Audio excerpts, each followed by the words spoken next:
भला किसी का कर न सको तो जम के तो बोलो बुरा किसी का मत करना। फूल नहीं बन सकते तो कांटे बनकर मत दो। एक कौन सी सब्जी होती है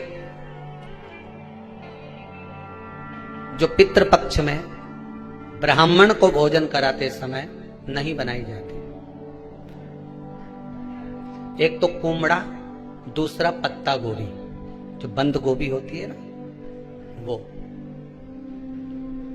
बंद गोभी जो होती है ना पत्ता पत्ता वाली, उसकी भी सब्जी पितरों के ब्राह्मण अगर भोजन करता है तो उसमें नहीं बनाई जाती। एक कुमड़ा, ये जो पेठा बनता है ना कुमड़ा का, ये भी श्राद्ध पक्ष में नहीं खिलाया जाता। मारो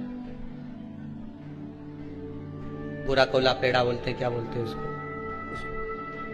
श्राद्ध पक्ष में उसको भोजन में नहीं दिया जाता। ब्राह्मण के भोजन, मानो ब्राह्मण के भोजन में श्राद्ध पक्ष में सबसे ज्यादा जरूरी है दूध की खीर, दूसरा तुरई या गिलकी का भोजन, या तो सब्जी बनाओ या भजिया बनाओ, कुछ भी बनाओ। तीसरा मांस की दाल का भोजन, उड़द की दाल का भोजन। उड़द की दाल का या तो दही बड़ा बना लो, इमरती बना लो, या फिर बड़ा बना लो, या पकोड़ा बना लो, पर उसका भोजन होना जरूरी है। 3 भाग दूध का भोजन आहूतों के हिस्से में चले जाता है, गिलकी और तुरई का भोजन पितरों के हिस्से में चले जाता है, मांस की दाल का भोजन, उड़द की दाल का भोजन प्रेतों के हिस्से में चले जाता है। इसलिए ये 3 भाग का भोजन ब्राह्मण जब श्राद्ध पक्ष का भोजन करे तो उसमें बनाना जरूरी। कई लोग कहते हैं गुरुदेव जब हम गया जी से आ जाएं तो क्या ब्राह्मण भोजन कराना जरूरी है? क्यों नहीं, कराओ,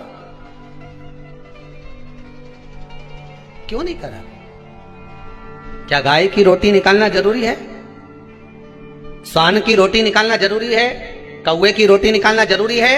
हम कहते हैं अगर श्राद्ध गया जी का हो गया तो भले कौवे की मत निकालो, पर गाय की, स्वान की, ब्राह्मण जन की भोजन प्रसाद जरूर।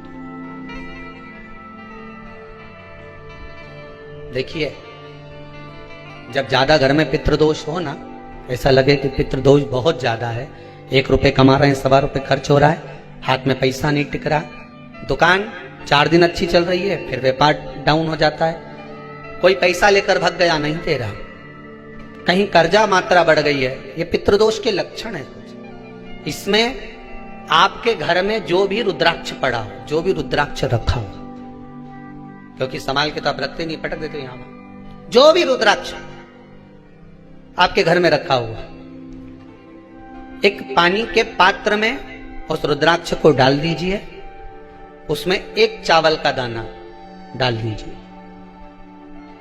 महाराज परिंदा जहां होता है, मटका, हंडा, या रसोई घर में आपका जो पानी भरने का स्थान होता है, जिसको आरो वारो क्या क्या लगा के रखते हो, उसी के कहीं पास में उस कलश को रख दीजिए, ऊपर से उसको ढक दीजिए। शाम के समय, सुबह रखा 10 बजे से 12 बजे के बीच में, शाम के समय प्रदोष काल में भगवान शंकर का नाम स्मरण कर कर, ओम नमः शिवाय बोलकर, श्री शिवाय नमस्तुभ्यम बोलकर, या महामृत्युंजय मंत्र का स्मरण कर कर, या गायत्री मंत्र का स्मरण कर कर, जो मंत्र आपकी बुद्धि में, विवेक में समाहित हो, उस मंत्र का नाम लेकर राम कृष्ण हरि जो बोल सकते हो, एक घी का दिया अवश्य प्रज्वलित करें, लंबी बाती का। कौन सी बाती का? फूल बत्ती का नहीं, गोल बत्ती का नहीं, लंबी बाती का। बत्ती का मुख दक्षिण की ओर, कहां पर होना चाहिए? दक्षिण की ओर, ना पूरब, ना पश्चिम, ना उत्तर। बत्ती का मुख कहां हो? दक्षिण की। जैसे श्राद्ध पक्ष में ब्राह्मण को जब भोजन कराते हैं तो ब्राह्मण का मुख श्राद्ध पक्ष के भोजन कराते समय अगर पूरब, पश्चिम और उत्तर का होता है तो श्राद्ध के भोजन का फल नहीं मिलता। उसका मुख दक्षिण का होता है तो हमारे घर के जितने भी पितर उस तिथि में गए होते हैं सबको उसका भाग मिल जाता है और पितृदोष समाप्त हो जाता है। इसलिए ब्राह्मण का मुख श्राद्ध पक्ष में भोजन कराते समय दक्षिण का होना चाहिए।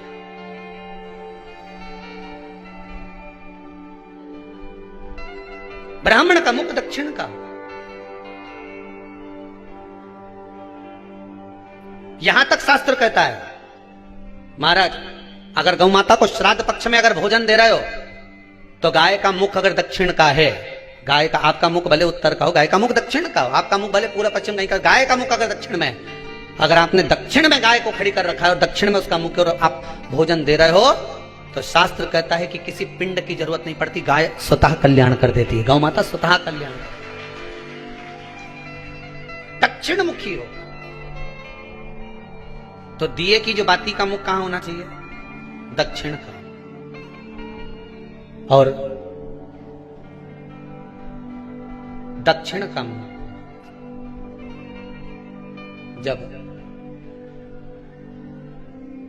जब दक्षिण का मुख हो, दक्षिण की ओर बाती हो महाराज, तब दक्षिण की बाती जलाने के बाद में भगवान से वहीं पर प्रार्थना करें।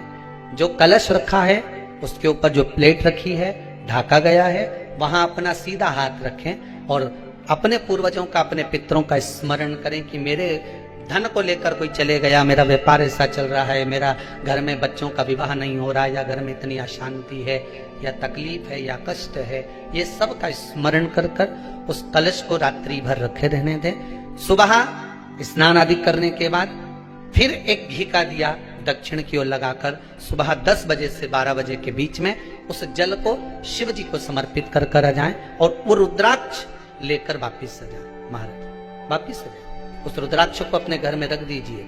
वर्ष भर वो रुद्राक्ष आपको कभी बीमारी से नहीं घिरने देगा, कभी किसी जगह खड्डे में नहीं जाने देगा, वो उन्नति की ओर ही बढ़ाएगा। भले कोई भी रुद्राक्ष हो, 1 मुखी से लेकर 14 मुखी, 20 मुखी, 18 मुखी, जो रुद्राक्ष आपके पास में, आप तो उसका स्मरण करिए, आप उसका